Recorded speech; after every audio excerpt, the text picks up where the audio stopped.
Hello friends, Pandian ஸ்டோரில் என்ன நடக்குதுன்னு பார்க்கலாம் வாங்க. வீடியோவை ஸ்கிப் பண்ணாமல் கடைசி வரைக்கும் பாருங்கள். சேனலை சப்ஸ்கிரைப் பண்ணிக்கோங்க, மறக்காமல் பெல் ஐக்கானையும் கிளிக் பண்ணிக்கோங்க. இப்போது இங்கே நம்ம பாக்கியம் என்ன இந்த மயில் அங்கே போயிருக்கா, இவளுக்கு எத்தனை டைம் தான் சொல்கிறது அப்படின்னு சொல்லிட்டு பதற அடிச்சுக்கிட்டு இங்கே கோமதியோட வீட்டுக்கு வரவும் இங்கே மயில் அழுதுகிட்டு உட்காந்துருக்காங்க. ஊரில் உள்ள எல்லாருமே வேடிக்கை பார்த்துக்கிட்டு இருக்காங்க. நம்ம பாக்கியம் வந்ததுமே இங்கே கோமதி இருந்துட்டு, உங்களுக்கெல்லாம் கொஞ்சம் கூட சூடு சொரணன்றது எதுவுமே இல்லையா, உங்களுக்கெல்லாம் எப்படி இருக்க போகுது, உங்களுக்கு நீங்கள் நினைக்கிற காரியம் நடக்கணும், அதுக்காக எம்புட்டு போய் வேணாலும் சொல்லி ஒரு குடும்பத்தை எப்படி வேணாலும் ஏமாத்துவீங்க, அதானே உங்கள் குடும்ப பழக்கமே அப்படின்னு சொல்லிட்டு இங்கே நம்ம கோமதி ரொம்பவே கோவமாக பேசுகிறாங்க. உடனே சரவணன் இருந்துட்டு, அம்மா தேவையில்லாதெல்லாம் எதுக்குமா பேசிக்கிட்டு இருக்க, இங்கேருந்து இவங்க கிளம்பணும், அதுக்கான வழியை மட்டும் பாருமா, டக்குன்னு இவங்க எல்லாரையுமே இங்கேருந்து அனுப்புங்கம்மா அப்படின்னு சொல்லிட்டு உடனே இங்கே நம்ம கோமதியுமே, இங்கே பாருங்கம்மா, உங்கள் பொண்ணு மயிலை இங்கேருந்து கூட்டிகிட்டு போங்க, அசிங்கமாக இருக்குது, ஊரில் உள்ள எல்லாருமே எங்கள் வீட்டு முன்னாடி வந்து தான் வேடிக்கை பார்த்துக்கிட்டு இருக்காங்க, ஒழுங்காக உங்கள் பொண்ணை கூட்டிகிட்டு போகிறீங்களா இல்லையா அப்படின்னு சொல்லிட்டு உடனே இங்கே நம்ம மயில் இருந்துட்டு, அத்தை ஏன் அத்தை இப்படி சொல்கிறீங்க, இல்லை இல்லை நான் கண்டிப்பாக இங்கேருந்து போக மாட்டேன், இது என்னுடைய வீடு அப்படின்னு சொல்கிறாங்க. எங்கடி எங்கடி சம்பாதிச்சு வச்சுருக்க, உன் வீடுன்னு சொல்லிக்கிட்டு இருக்க, ஏங்க உங்களுக்கெல்லாம் கொஞ்சம் கூட புத்தி அறிவே இல்லையா, ஒழுங்காக உங்கள் பொண்ணை இங்கேருந்து கூட்டிகிட்டு போங்க அப்படின்னு சொல்லிட்டு உடனே இங்கே நம்ம பாக்கி இருந்துட்டு, ஏ மயிலு, அதான் அவங்க இப்படி பேசுகிறாங்கல்ல, கொஞ்சம் கூட மனசாட்சி இல்லாமல் இப்படியெல்லாம் உன்னை பேசுகிறாங்க, எல்லார் முன்னாடியும் அவமானப்படுத்துகிறாங்க, இங்கே பாரு மயிலு, இதுக்கான வழி என்னவோ அதை நம்ம பார்த்துக்கலாம் வா மயிலு, நான் இந்த குடும்பத்தை உண்டுலன்னு பண்ணாமல் விட மாட்டேன்டி, உன் வாழ்க்கையை கண்டிப்பாக நான் சரி செஞ்சு வைப்பேன், இவங்க காலில் விழுந்தாலாம் ஒரு பிரயோஜனம் இல்லை, நான் என்ன பண்ணணுமோ அதை நான் பண்ணுறேன் வாடி அப்படின்னு சொல்லுவோம். அம்மா என்னை விட்டுருமா, இது வரைக்கும் நீ பண்ணது எல்லாமே போதும், இதுக்கப்புறம் என் வாழ்க்கையை நானே முடிவு பண்ணிக்கிறேன், என் வாழ்க்கையில் இனிமேல் என்ன நடக்கணும்னு இருக்கோ அது எல்லாத்தையுமே நான் பார்த்துக்கிறேன், தயவு செஞ்சு என் வாழ்க்கை விஷயத்தில் விளையாடாதம்மா, நான் அத்தை என்னை அடித்து கொன்று போட்டாலும் நான் இங்கே தான் இருப்பேன், நான் என் மாமாவை விட்டுட்டு எங்கேயுமே போக மாட்டேன் அப்படின்னு சொல்கிறாங்க. உடனே சரவணனுக்கு பயங்கரமாக கோவம் வருது. இங்கே பாரு, தேவையில்லாமல் பேசிக்கிட்டு இருக்காத, உன்னை பார்த்தாலே எனக்கு அருவெறுப்பாக இருக்குது, உன்னை கொன்று போட்டுருணும் போல் வெறி வருது, இங்கே பாரு தேவையில்லாமல் இங்கே பிரச்சனை பண்ணிக்கிட்டு இருக்காத, இங்கேருந்து கிளம்புறியா இல்லை நான் என்ன பண்ணணும்னு எனக்கே தெரியாது அப்படின்னு சொல்லுவோம். மாமா ப்ளீஸ் மாமா, இது வரைக்கும் நடந்த எல்லாத்தையுமே விட்டுருங்க மாமா, இதுக்கப்புறம் நான் பொய்யே சொல்ல மாட்டேன், நீங்கள் என்ன சொல்கிறீங்களோ அதை தான் கேட்டு நடப்பேன், உங்கள் வீட்டில் ஒரு மூலையில் ஒரு ஓரமாக நான் இருந்துக்கிறேனே, தயவு செஞ்சு கொஞ்சம் மனசு வைங்க மாமா, கண்டிப்பாக என்னால் என் வீட்டில் நிம்மதியாக இருக்க முடியாது மாமா, இங்கே தான் என் வீடு, இங்கே தான் என் உசுறு, எல்லாமே இங்கே தான் இருக்குது, ப்ளீஸ் மாமா அப்படின்னு சொல்லிட்டு கெஞ்சுறாங்க. என்னடி நீ நிம்மதியாக இருக்கணுன்றதுக்காக இந்த வீட்டுக்கு வருவேன், ஆனால் இந்த வீட்டில் உள்ள எல்லாரோட நிம்மதியை தான் எடுத்துட்டியே, நீ நிம்மதியாக இருக்கணுமா, இங்கே பார் தப்பு பண்ணவங்க தண்டனையை அனுபவிச்சே ஆகணும், இங்கே பார் ஒழுங்கு மரியாதை இங்கேருந்து கிளம்புறியே இல்லை உன்னை அடித்து கொன்று போட்டுட்டா அப்படின்னு சொல்லிட்டு உடனே நம்ம மயில் இருந்துட்டு, மாமா நீங்கள் என்ன அடித்து கொன்னே போட்டாலும் பரவாயில்ல மாமா, நான் இங்கே இருக்கேன் அப்படின்னு சொல்லிட்டு, இங்கே பார் மயில், உன்னை கொல்ல மாட்டேன், நான் செத்துருவேன், நான் செத்துட்டேன் அப்படின்னா நீங்கள் யாரும் ஃபீல் பண்ண மாட்டீங்க, ஆனால் எனக்காக என் குடும்பம் உட்காந்து அழுதுகிட்டு இருக்கோம், அதனால் நான் அப்படியே செத்து போனாலுமே அதுக்கு காரணம் நீயும் உன் அப்பா அம்மாவும் தான் காரணம்னு சொல்லிட்டு எழுதி வச்சுட்டு சாக வேண்டி அப்படின்னு சொல்லிட்டு சொல்கிறாங்க. இங்கேருந்து போ, இல்லைனா நான் இதுதான் நடக்கும் அப்படின்னு சொல்லிட்டு சரவணன் கட்டன் ரைட்டாக சொல்லுவோம். உடனே நம்ம கோமதி இருந்துட்டு, டேய் சரவணா, நீ எதுக்காகடா சாகணும், நீ அப்பாவிடா, உன்னை எல்லாருமா சேர்ந்து ஏமாத்திருக்காங்க, தப்பு பண்ணவங்க அவங்க அவங்க தண்டனை அனுபவிக்கணும்னா நீ எதுக்காக சாகணும் அப்படின்னு சொல்லிட்டு, வேற என்னம்மா பண்ணுறது, அவங்களும் செத்து தொலைய மாட்டாங்க, பேசாமல் நானே செத்துறேன், நீ அப்பயாவது இதோ இங்கே உட்காந்துருக்காளே மயில், இத்தனை நாளாக நம்ம நிம்மதி எல்லாத்தையுமே கெடுத்தா, இப்போது என் உயிரையே எடுத்தான்னு சொல்லிட்டு ஒரு பேர் இருக்கட்டும்மா, நான் செத்து போகிறேன், அவன் நல்லா சந்தோஷமாக இருக்கட்டும் அப்படின்னு சொல்லிட்டு உடனே இங்கே நம்ம மயில் இருந்துட்டு, ஐயோ மாமா, நான் அந்த அளவுக்கு கேவலமானவங்களாம் இல்லை மாமா, சரி மாமா நான் இங்கேருந்து போகணும் அப்படி தானே, நான் இங்கேருந்து போனால் நீங்கள் சந்தோஷமாக இருப்பீங்களா அப்படின்னு சொல்லி கேட்கவும், அதான் மொத்த சந்தோஷத்தையும் கெடுத்து விட்டுட்டியே, இதுக்கப்புறம் நான் எப்படி சந்தோஷமாக இருக்க முடியும், ஒழுங்கு மரியாதை இங்கேருந்து கிளம்புடி அப்படின்னு சொல்லிட்டு ரொம்பவே திட்டி அங்கேருந்து இங்கே நம்ம மயிலையும் பாக்கியத்தையும் அனுப்பி வச்சுட்டுறாங்க. நம்ம பாக்கியத்துக்கு பயங்கர கடுப்பாக இருக்குது, எப்படி மயிலை அந்த வீட்டுக்குள்ளே வாழ வைக்கிறது அப்படின்னு சொல்லிட்டு பயங்கரமாக யோசிக்கிறாங்க. மயில் பயங்கரமாக அழுதுகிட்டே வராங்க. ஏன் மயில் அழுகாதடி, நம்ம பேசாமல் போலீஸ் ஸ்டேஷன் போகுமா அப்படின்னு சொல்லி கேட்கவும், அதெல்லாம் ஒன்றும் வேண்டாம்மா அப்படின்னு சொல்கிறாங்க. இல்லடி, நம்ம போலீஸ் ஸ்டேஷனில் போயிட்டு ஏதாவது கம்ப்ளைண்ட் பண்ணோம் அப்படின்னா போலீஸ்க்கு பயந்துக்கிட்டாவது அவங்க உன்னை வீட்டுக்கு கூட்டிகிட்டு போவாங்கல்ல மயில், சொல்கிறத கேளுடி, வாடி நம்ம போலீஸ் ஸ்டேஷனுக்கு போவோம் அப்படின்னு சொல்லிட்டு இல்லைம்மா அதெல்லாம் வேண்டவே வேண்டாம். இன்னும் மாமாவுக்கோ அத்தைக்கோ எல்லாருக்குமே கோவம் அதிகமாக தான் ஆகும். வேண்டவே வேண்டாம்மா, இருக்கட்டும். எத்தனை நாளைக்கு இப்படி போகுதுன்னு பார்க்கலாம். கொஞ்ச நாள் போகட்டும். கண்டிப்பாக கோவத்தை எல்லாத்தையுமே மறந்துட்டு வந்து அவங்களே என் கூட பேசுவாங்க அப்படின்னு சொல்லிட்டு இங்கே நம்ம மயில் வந்து ஒரு சின்னதாக ஒரு நம்பிக்கை வச்சுக்கிட்டு தான் இருக்காங்க. இன்னொரு சைடு எங்கள் சக்தியில் இருந்துட்டு நம்ம அப்பத்தா கிட்ட என்ன ஆத்தா இதெல்லாம் கூத்து பார்க்கறதுக்கு அசிங்கமாக இருக்குது. அதுவும் இவங்க வீட்டு முன்னாடி நம்ம வீடு இருக்குது. இன்னும் கேவலமாக இருக்குது. இந்த கன்றாவியெல்லாம் பார்க்கணுன்னு சொல்லிட்டு நமக்கு தலையெழுத்து அப்படின்னு சொல்லிட்டு இங்கே அதாவது நம்ம சக்திவேல் வந்து அதாவது நம்ம கோமதி வாயில கோல வைக்கணுன்றதுக்காக அப்படிலாம் பேசிக்கிட்டு இருக்கவும், கோமதி இருந்துட்டு இங்கே பாருங்கண்ணே, தேவையில்லாமல் இங்கே பேசிக்கிட்டு இருக்காதீங்க. உங்கள் வீட்டிலலாம் பிரச்சனை வந்ததே இல்லையா? உங்கள் வீட்டுக்கு போலீஸே வந்திருக்கு. இப்படி நீங்களும் எக்கச்சக்கமான தப்பை பண்ணியிருக்கீங்க. ஆனால் நாங்கள் இது வரைக்குமே யாருக்கும் ஒரு கெடுதல் நினச்சது கிடையாது. இந்த மயில் எங்கள் குடும்பத்தவே ஏமாத்திட்டா. நாங்கள் அவளுக்கு சரியான தண்டனை தான் கொடுத்துருக்கோம். தேவையில்லாமல் நீங்கள் எங்கள் குடும்ப விஷயத்தில் தலையிடாதீங்க. அவ்வளோதான் உங்களுக்கு மரியாதை அப்படின்னு சொல்லிட்டு கோமதியுமே எல்லாரையுமே கூட்டிக்கிட்டு வீட்டுக்குள்ளே போயிடுறாங்க. இங்கே நம்ம மீனாவும் ராஜியும் திருன்னு முழிச்சுக்கிட்டு இருக்காங்க. கோமதி பயங்கர டென்ஷனில் இருக்காங்க. இப்படியே விட்டாலாம் சரியாக இருக்காது. இந்த மயில் கண்டிப்பாக வந்து பிரச்சனை பண்ணிக்கிட்டே தான் இருப்பா. இதுக்கு ஏதாவது ஒரு முடிவை நம்ம கட்டணும் அப்படின்னு சொல்லிட்டு இங்கே சொல்லிக்கிட்டு இருக்காங்க. இப்போது நம்ம இது பாண்டியன் இருந்துட்டு என்ன பண்ண முடியும் கோமதி? சரவணனோட வாழ்க்கையை எப்படியாவது சரி செய்யணும்னு நினைக்கிறேன். ஆனால் அதுக்கான வழி என்னன்னு எனக்கு தெரியலையே கோமதி அப்படின்னு சொல்லிட்டு உடனே இங்கே நம்ம கோமதி இருந்துட்டு ஏங்க என் சொந்தக்கார பொண்ணு ஒருத்தி இருக்கா. அவளுமே கொஞ்ச நாளாக அவளுக்கு மாப்பிள்ளை தேடிக்கிட்டு இருக்காங்க. எங்கேயுமே அமையலைன்னு சொல்லிக்கிட்டு இருந்தாங்க. பேசாமல் நம்ம அவங்க வீட்டுக்கு போயிட்டு பொண்ணு கேட்டு பார்ப்போமா அப்படின்னு சொல்லிட்டு உடனே எங்கள் பாண்டியன் இருந்துட்டு என்ன கோமதி இதெல்லாம் சரியாக வருமா? அது மட்டும் இல்லாமல் சரவணன் இந்த விஷயத்துக்கு ஒத்துக்குவானா அப்படின்னு சொல்லி கேட்கவும், இல்லைங்க அவனோட வாழ்க்கையை சரி செய்யணும் அப்படின்னா அவனுக்கு மறு கல்யாணம் பண்ணி வைக்கணும். அப்போ தான் இந்த மயிலும் வந்து இங்கே தொந்தரவு பண்ணிக்கிட்டு இருக்க மாட்டா அப்படின்னு சொல்கிறாங்க. இதை கேட்டு நம்ம மீனா இருந்துட்டு அத்தை எதுவாக இருந்தாலும் கொஞ்சம் யோசிச்சு முடிவெடுங்க அத்தை. நீங்கள் அவசரப்பட்டு முடிவெடுக்கிறீங்களோன்னு எனக்கு தோணுது. அவசரத்தில் கோவத்தில் எந்த ஒரு முடிவு எடுத்தாலுமே அது கரெக்டாக இருக்கிறதில்ல அத்தை. கொஞ்சம் யோசிச்சு முடிவெடுங்க அப்படின்னு சொல்லவும், ஏ மீனா உனக்கு எதுவும் தெரியாது, நீ சும்மா இரு. சரவணனோட வாழ்க்கையை சரி செய்யணும் அப்படின்னா அவனுக்கு இன்னொரு கல்யாணத்தை பண்ணி வைக்கணும் அப்படின்னு சொல்லி பேசிக்கிட்டு இருக்காங்க. அப்போ தான் நம்ம சரவணனுமே வராங்க.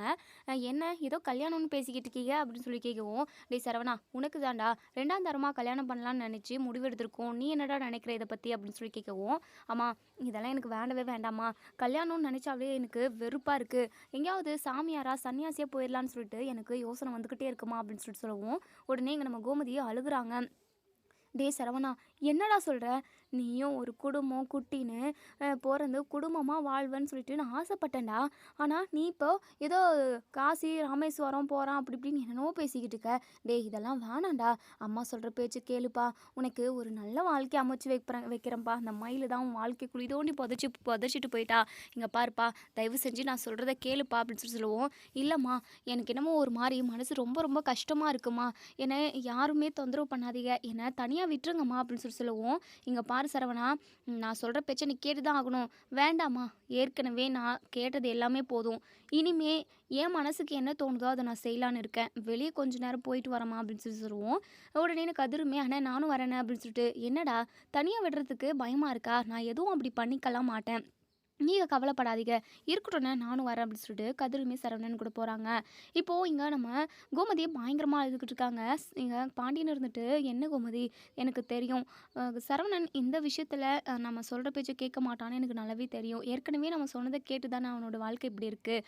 அது மட்டும் இல்லாமல் எனக்குமே நீ சொன்னது தான் கரெக்டுன்னு தோணுது கோமதி. நம்ம வந்து ஜோசியரை பார்ப்போம் அப்படின்னு சொல்கிறாங்க. ஏங்க அவனே ஒத்துக்க மாட்டேங்கிறான். ஜோசியரை பார்த்து என்னங்க பிரயோஜனம் அப்படின்னு சொல்லி கேட்கவும், இல்லை அவன் மனசு மாறுமா, இல்லை அது மாறத்துக்கு நம்ம என்ன பரிகாரம் பண்ணணும்னு சொல்லிட்டு ஏதாவது கேட்டு தெரிஞ்சுட்டு வருவோமே. அவனுக்கு ஒரு நல்ல வாழ்க்கை அமைச்சு கொடுத்தாதான் எனக்கு நிம்மதியாக இருக்கும். ஏன்னா அவனோட வாழ்க்கைக்கு எடுத்துட்டோமே அப்படின்னு சொல்லிட்டு ஒவ்வொரு நிமிஷமும் நான் குற்ற உணர்ச்சியில் செத்துக்கிட்டு இருக்கேன் கோமதி அப்படின்னு சொல்கிறாங்க. ஏங்க நீங்கள் சொல்கிறதுமே கரெக்டு தாங்க அப்படின்னு சொல்லிட்டு இவங்க 2 பேருமா ஜாதகம் பார்க்கறதுக்காக போயிடுறாங்க. இப்போது ராஜி இருந்துட்டு, அக்கா என்னதான் மயிலக்கா குடும்பத்தில் உள்ளவங்க பொய் சொல்லியிருந்தாலுமே மயிலக்கா பொய் சொல்லலை. அவங்க அப்பா அம்மா தான் பொய் சொல்லி இப்படி ஒரு கல்யாணத்தை நடத்தி வச்சுருக்காங்க. இருந்தாலும் மயிலக்கா இது குழந்தையாக இருந்திருக்கக்கூடாது. வேறு வழி இல்லாமல் இவங்களும் உண்மை எல்லாத்தையுமே மறைச்சிட்டு வந்துட்டுருக்காங்க இவ்வளோ நாளாக. இப்போ எல்லா உண்மையுமே தெரிஞ்சிருச்சு. சரி மயிலக்காவை மன்னிச்சு கூட ஏற்றுக்கலாம். ஆனால் அத்தையும் மாமாவும் மிகப்பெரிய தப்பான ஒரு முடிவு எடுக்கிறாங்க. சரவணன் மாமாவுக்கு இன்னொரு கல்யாணம் பண்ணி வச்சுட்டாங்க அப்படின்னா மயிலக்காவோட வாழ்க்கையே பாலா போயிடுமே, என்னக்கா பண்ண முடியும் அப்படின்னு சொல்லி கேட்கவும், மீனா இருந்துட்டு எனக்கு என்ன பண்ணுறதுனே தெரியல ராஜி. மயிலக்கா அழுறத பார்த்தாலுமே எனக்கு ரொம்பவே கஷ்டமாக தான் இருக்குது. இருந்தாலும் அவங்க அவங்க அப்பா அம்மாவுக்கு தெரியாமல் கூட இந்த விஷயத்த அத்தைக்கிட்ட கண்டிப்பாக சொல்லியிருக்கணும். சொல்லியிருந்தா பிரச்சனை சுமூகமாக போயிருக்குமோன்னு எனக்கு தோணுது. இத்தனை நாள் கழிச்சு இத்தனை நாளாக இந்த குடும்பத்தை ஏமாற்றிக்கிட்டு இருந்ததுனால தான் எல்லாருமே ரொம்பவே கோவமாக இருக்காங்க. அது மட்டும் இல்லாமல் நகை விஷயம் நமக்கு மட்டும் தான் தெரியும், அத்தைக்கும் மாமாக்கும் தெரியாது. ஏன் யாருக்குமே தெரியாது. இந்த விஷயம் தெரிஞ்சிச்சு அப்படின்னா கண்டிப்பாக அத்தை இன்னும் பயங்கரமாக ஆக்ரோஷப்படுவாங்க. என்ன பண்ணுறதுன்னு எனக்கு தெரியல அப்படின்னு சொல்லிட்டு நம்ம மீனாவுமே ரொம்பவே குழம்பி போயிருக்காங்க. இன்னொரு சைடு இங்கே நம்ம கோமதியும் பாண்டியனும் இங்கே ஜாதகம் பார்க்குறவங்க கிட்ட போகிறாங்க. நம்ம சரவணனோட டேட் ஆஃப் பர்த்து, பிறந்த நாள் அப்படின்னு சொல்லிட்டு எல்லாத்தையுமே கொடுக்குறாங்க. அதுக்கப்புறம் அவங்க அத பார்த்துட்டு, "என்ன அ எதுக்காக வந்திருக்கீங்க?" அப்படின்னு சொல்லி கேட்கவும், "சரவணனோட வாழ்க்கையில இனி ஏதாவது நல்லது நடக்குமா?" அப்படின்னு சொல்லி கேட்கவும், "கண்டிப்பா நல்லது நடக்க வாய்ப்பு இருக்கு. ஆனா, இப்போ ரொம்பவே அவங்களுக்கு வந்து ரொம்பவே கஷ்ட காலம் இப்போ. இப்போ ரொம்பவே துன்பத்தில இருப்பாங்க. இன்னும் ஒரே ஒரு 2 மாசத்துல அந்த பிள்ளைக்கு நல்ல காரியம் நடக்க போகுது." அப்படின்னு சொல்லி சொல்றாங்க. "சுவாமி, நாங்க எதிர்பார்த்து வந்தது நடக்குமா? சரவணனுக்கு கல்யாணம் பண்ணி வைக்கணும்னு நெனைக்கிறோம். ஏற்கனவே அமைஞ்ச வாழ்க்கை அது சரியில்ல. அவனை ரொம்பவே வாட்டி எடுத்துருச்சு. அவனோட வாழ்க்கைய சரி செஞ்சு அவனுக்கு ஒரு நல்ல வாழ்க்கை அமைச்சு குடுக்கணும் அப்படின்னு சொல்லிட்டு நாங்க 2 பேரும் முடிவெடுத்து வந்திருக்கோம் சாமி. அத நாங்க செய்யலாமா? அதுக்கு தடை எதுவும் வந்துராதே." அப்படின்னு சொல்லி கேட்கவும், தாராளமா நீங்க 2வது கல்யாணம் பண்ணலாம். வாழ்க்கை சரியில்லாம அமைஞ்சது அவரோட தலையெழுத்து தான். தலையெழுத்துல இப்படியெல்லாம் இருந்திருக்கு. இப்போ அந்த கண்டம் எல்லாமே போயிடுச்சு.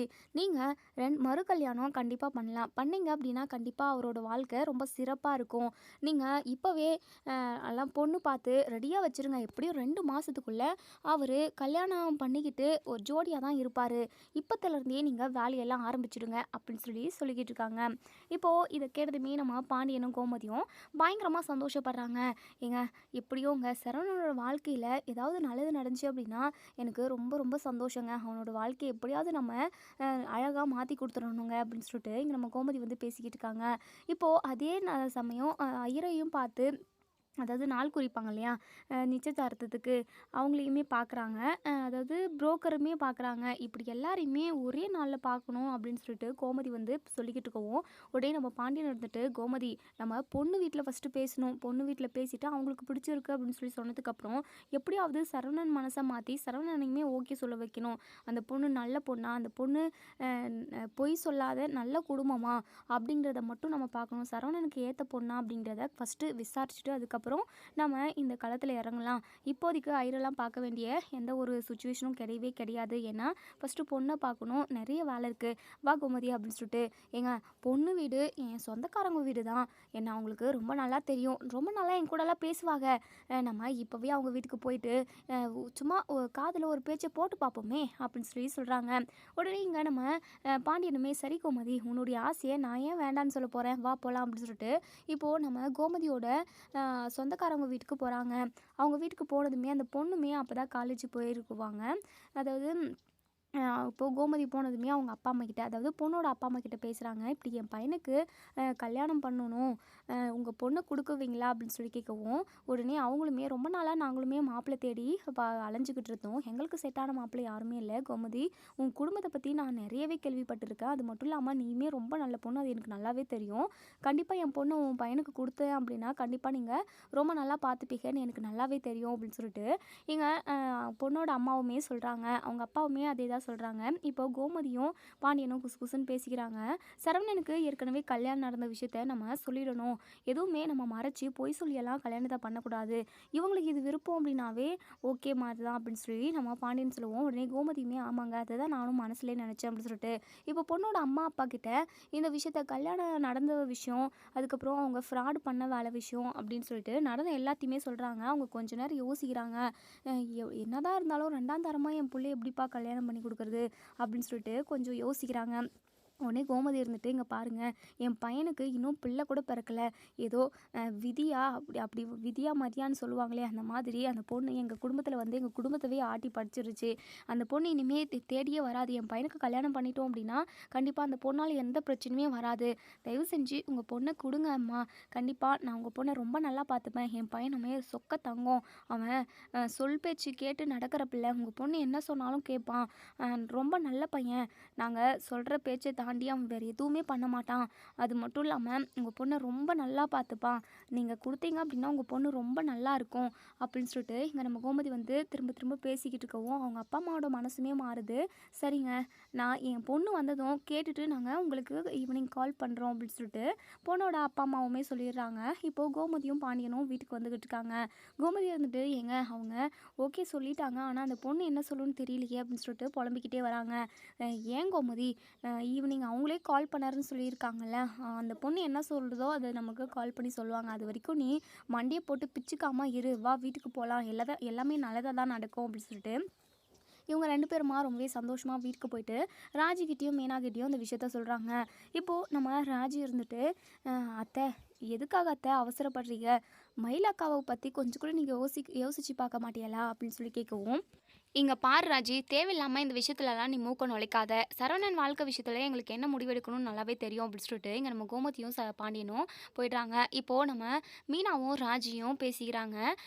சரவணன் மாமாக்கும் மயிலக்காவுக்கும் டிவோர்ஸ் பண்ணாமல் கல்யாணத்தை பண்ணாங்க அப்படின்னா நம்ம குடும்பம் தான் கண்டிப்பாக போலீஸ் கிட்ட மாட்டோம். ஏன் அத்தையும் மாமாவும் இதை யோசிக்கவே இல்லை அப்படின்னு சொல்லிட்டு இங்கே 2 பேருமா பேசிக்கிட்டு இருக்காங்க. உடனே ராஜி இருந்துட்டு, "அக்கா, நம்ம மயிலக்கா கிட்ட போய் பேசி பார்ப்போமா?" அப்படின்னு சொல்லுவோம். உடனே மீனா இருந்துட்டு, "ராஜி, நம்ம என்ன பேச போகிறோம்?" அப்படின்னு சொல்லி கேட்குறாங்க.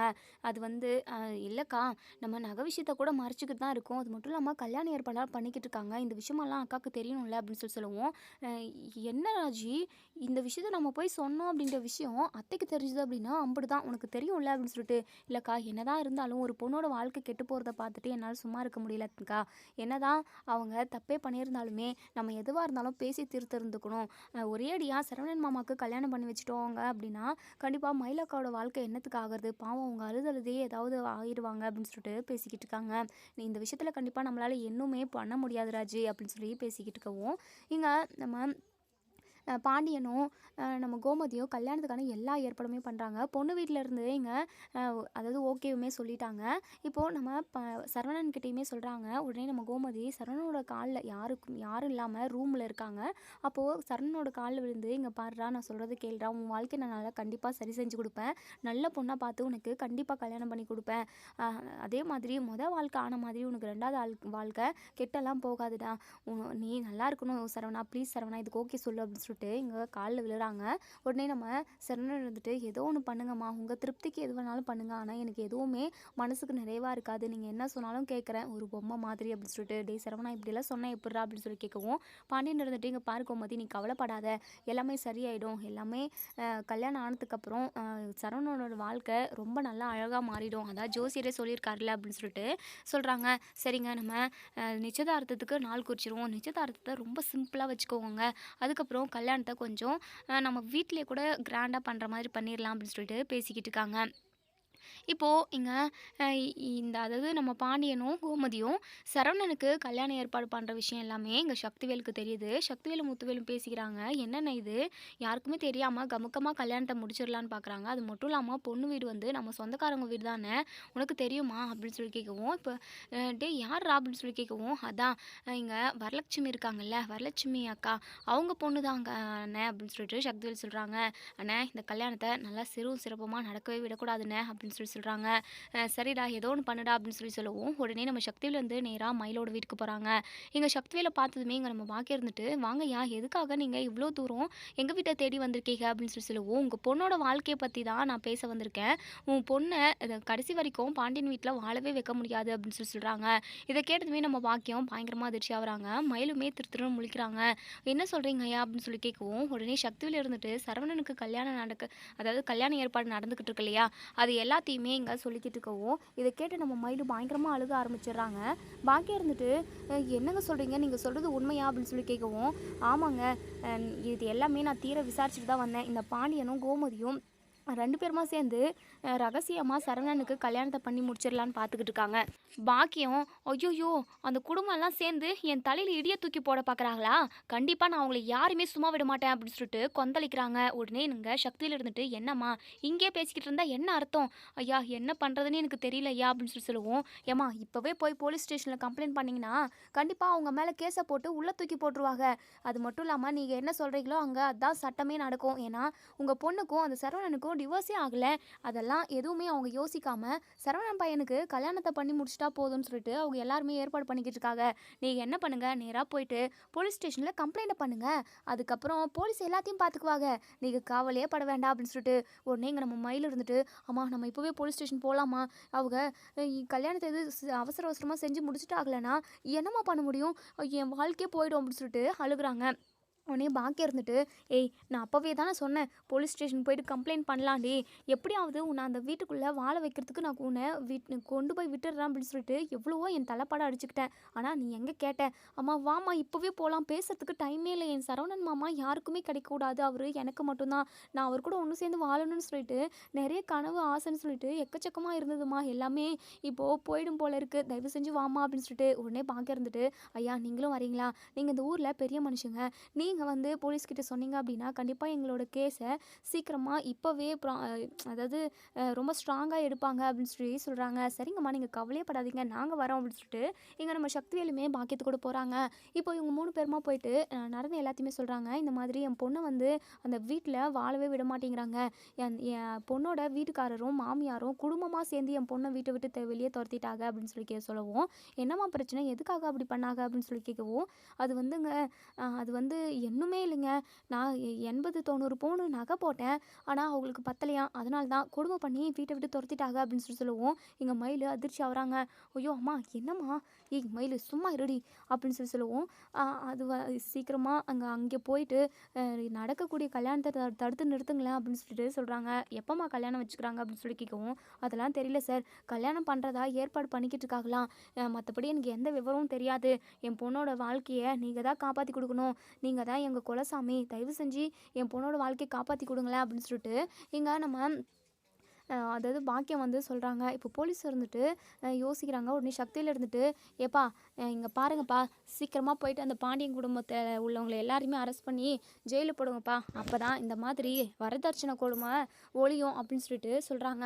உடனே இங்கே நம்ம போலீஸுமே இப்போது சக்திவேல் சொன்னதை கேட்டதுமே, "சார் பார்த்துக்குறோம் சார். பொண்ணுங்க விஷயத்தில் அதாவது எங்கள் சட்டத்தில் ரொம்ப நல்லா வேலை செய்வோம். பொண்ணுங்களுக்கு ஒரு ஆபத்துனா நாங்கள் வந்து நிற்போம். கண்டிப்பாக இந்த கேஸை ஸ்ட்ராங்காக எடுத்து நாங்கள் பண்ணுறோம்" அப்படின்னு சொல்லிட்டு எங்கள் போலீஸுமே இங்கே நம்ம பாண்டியனோட வீட்டுக்கு போய் நிற்கிறாங்க. கூடவே நம்ம மயில், அதுக்கப்புறம் அவங்க அம்மா போகிறாங்க. இப்போது எங்கள் போலீஸ் வந்து இங்கே யார் பாண்டியன் அப்படின்னு சொல்லிட்டு கேட்குறாங்க. இப்போது எல்லாருமா வெளியே வராங்க. உடனே இங்கே போலீஸ் இருந்துட்டு, "என்ன நீங்கள் எல்லாருமா சேர்ந்து இந்த பொண்ணுக்கு உடைச்சல் கொடுக்குறீங்களா? வரதட்சணை கொடுமை பண்ணியிருக்கீங்க. இந்த காலத்தில் வரதட்சணைலாம் வாங்கவே கூடாதுன்னு சொல்லி சட்டமே வந்துருச்சு. நீங்கள் எதனா 80, 90 பவுன் வரதட்சணையாக நகையையும் வாங்கிக்கிட்டு எல்லாமே வாங்கிக்கிட்டீங்க. எல்லா சிறுவரிசையும் பண்ணிட்டாங்க. உங்களுக்கு இது பத்தாம இன்னும் உங்களுக்கு வரதட்சணை வேணுமா? கொடுமையாக பண்ணுறீங்க. அந்த பொண்ணை வீட்டை விட்டு துரத்திட்டீங்கல்ல, ஒழுங்காக எல்லாருமே ஜெயிலுக்கு நடுங்க" அப்படின்னு சொல்லிட்டு குடும்பத்தோடு கூப்பிடுவோம். உடனே நம்ம கோமதி இருந்துட்டு, "சார் அவங்க இவங்கள பற்றி உங்களுக்கு ஒன்றுமே தெரியாது சார். இவங்க சரியான ஃப்ராடுங்க சார். எக்கச்சக்கமான பொய்யை சொல்லி என் பையனை ஏமாற்றிட்டாங்க" அப்படின்னு சொல்லவும், "என்னம்மா என்ன என்கிட்ட இருந்து தப்பிக்கணும்னு நினைக்கிறதுக்காக இப்படியெல்லாம் போய் சொல்லிக்கிட்டு இருக்கீங்களா? இங்கே பாருங்கள், ஒன்று இந்த பொண்ணு இந்த வீட்டில் வாழணும், அப்படி இல்லைனா நீங்கள் எல்லாருமே ஜெயிலுக்குள்ளே தான் இருக்க போகிறீங்க" அப்படின்னு சொல்லவும், இங்கே பாண்டியனும் நம்ம கோமதின்னு வீட்டில் உள்ள எல்லாருமே எங்கள் போலீஸ்கிட்ட எவ்வளவோ எடுத்து சொல்கிறாங்க. ஆனால் எங்கள் போலீஸ் இருந்துட்டு, "இல்லை கட்டாயம் நீங்கள் அந்த பொண்ணை ஏற்றுக்கிட்டு தான் ஆகணும். அது மட்டும் இல்லாமல் ஏதோ உங்கள் பையனுக்கு இன்னொரு கல்யாணம் பண்ணுறதா சொல்லி வச்சுக்கிட்டு இருந்துக்கே போல், அப்படியெல்லாம் உங்களால் பண்ணவே முடியாது" அப்படின்னு சொல்லிட்டு சொல்கிறாங்க. எங்கள் பாண்டியனுக்கும் நம்ம கோமதிக்கும் பயங்கரமாக அதிர்ச்சியாக இருக்குது. வீட்டுக்குள்ளே நடக்கிற விஷயமெல்லாம் எப்படி அவங்களுக்கு தெரிஞ்சிச்சு அப்படின்னு சொல்லிட்டு பயங்கரமாக அதிர்ச்சி ஆகுறாங்க.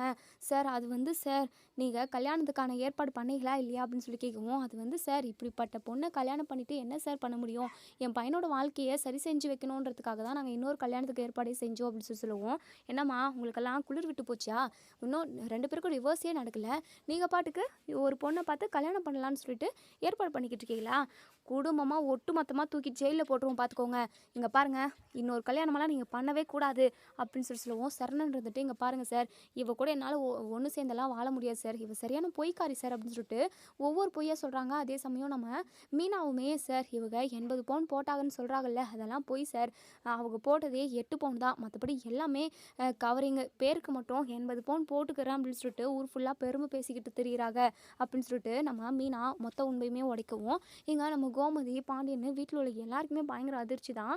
இப்போது இங்கே நம்ம பாக்கி இருந்துட்டு, சார் அவங்க பொய் சொல்கிறாங்க சார், என் பொண்ணுக்காக நான் கஷ்டப்பட்டு 90 பவுன் போட்டிருக்கேன் சார், இவங்க எல்லாருமே ஃப்ராட் பண்ணுறாங்க, என் பொண்ணோட நகை எல்லாத்தையுமே இவங்க ஏமாற்றிட்டாங்க, என் பொண்ணோட நகை எல்லாமே இல்லைனா கூட பரவாயில்ல சார், என் பொண்ணு வாழ்க்கையை மட்டும் காப்பாற்றி கொடுங்க சார் அப்படின்னு சொல்லிட்டு பாக்கியம் வந்து பச்சையாக நடிக்கிறாங்க. இங்கே நம்ம மீனா இருந்துட்டு, என்னங்க நீங்கள் இப்படியெல்லாம் பேசுகிறீங்க, மயிலக்கா உங்களுக்கு தெரியும்ல உங்கள் அம்மா எப்படியெல்லாம் பொய் பேசிக்கிட்டு இருக்காங்க, நீங்களும் பார்த்துக்கிட்டு சும்மாவே இருக்கீங்க அப்படின்னு சொல்லுவோம். இங்கே நம்ம மயில் வந்து நம்ம வாழ்க்கையை காப்பாற்றிக்கிட்டா போதும் அப்படின்றதுனால சைலண்ட்டாகவே இருக்காங்க. உடனே நம்ம பாக்கியம் இருந்துட்டு, என்னடி நீ என் பொண்ணுக்கிட்ட பேசினா என் பொண்ணு என்ன பொய் சொல்லுவாளா, அவளும் உண்மையாக தான் சொல்லுவாள், ஏன் மயிலே உனக்கு 90 பவுன் போட்டல அப்படின்னு சொல்லிட்டு, ஆமாம்மா அப்படின்னு சொல்லிட்டு மயிலுமே தலையாடுறாங்க. இங்கே நம்ம சரவணனுக்கு கோமதிக்குன்னு எல்லாருக்குமே பயங்கர கடுப்பாகுது. இங்கே மீனாவுக்குமே பயங்கர அதிர்ச்சி. ராஜு இருந்துட்டு, அக்கா என்னக்கா இம்புட்டு பொய்க்காரர்களாக இருக்காங்க அப்படின்னு சொல்லிட்டு, இப்போது இங்கே போலீஸ் இருந்துட்டு, இங்கே பாருங்கள் இந்த பொண்ணை ஏற்றுக்கிறீங்களா இல்லை ஜெயிலுக்கு வரீங்களா அப்படின்னு சொல்லிட்டு கேட்டுக்கிட்டு இருக்காங்க.